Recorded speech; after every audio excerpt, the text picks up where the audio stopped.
কত যে তোমাকে এসেছি ভালো। কালকে ছুটির পর স্কুলের গেটের বাহিরে দাঁড়াইও, আর শুনো এটা আম্মুর নাম্বার, মেসেজ দিও না। মনে পড়ে কি সেই দিনগুলোর কথা, যখন কথা বলার একমাত্র মাধ্যম ছিল কেবলই একটি মোবাইলের মেসেজ। তখন শব্দের দাম ছিল 11 টাকার কার্ড কিনলে পাওয়া যেত মাত্র 100টি SMS, কিন্তু মূল্য ছিল সীমাহীন। প্রতিটা SMS এর শব্দ সংখ্যায় ছিল সীমাবদ্ধতা। কথা বলতে বলতে ফুরিয়ে গেলেও অনলাইনে SMS করার সুযোগ হতো না খুব একটা। ছিল না চাহিদা, ছিল না কোনো মোহ, ছিল কেবলই মায়া আর অপুরন্ত ভালোবাসা। চিঠি লিখেছে বউ আমার ভাঙ্গা ভাঙ্গা হাতে। আজ থেকে 15 বছর আগের কথা। 2000 সালের শুরুতে বাংলাদেশে মোবাইল কোম্পানিগুলো 11 টাকার প্রিপেড কার্ড দিত মাত্র 100টি SMS। প্রতিটি শব্দ হিসেব করে লিখতে হতো।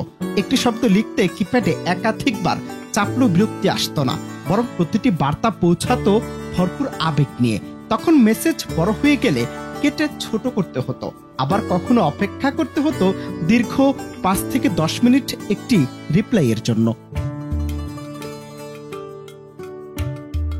তখন নামের পাশে সবুজ বাতি থাকুক আর না থাকুক তা নিয়ে ঝামেলা হতো না। অনলাইনে বা অফলাইনে দেখার সুযোগও ছিল না। মেসেজ আসলেই মুখে একটা মুস্কি হাসি আর আবেগ নিয়ে তার উত্তর করা। রাতের শুভরাত্রি আর সকালের শুভ সকাল বলার জন্য আলাদা করে SMS বাঁচিয়ে রাখা। তখন ছিল না কোনো ইমোজি। আবেগগুলোকে অনুভবে বুঝে নিতে হতো। তখন শব্দের বেশ দাম ছিল, আবেগের দামও ছিল, অপেক্ষার দামও ছিল। কিন্তু আজ সময় বদলেছে, সবকিছু সহজ হয়েছে, কিন্তু সেই আবেগ আর কাজ করে না।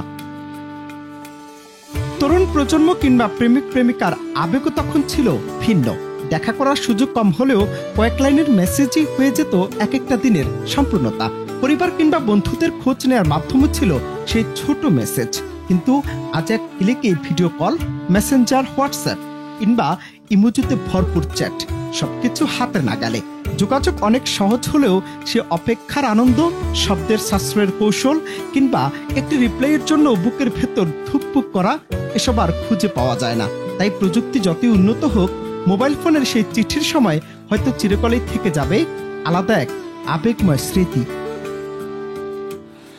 অনন্ত হাসান মাসুদ, বাংলা টিভি।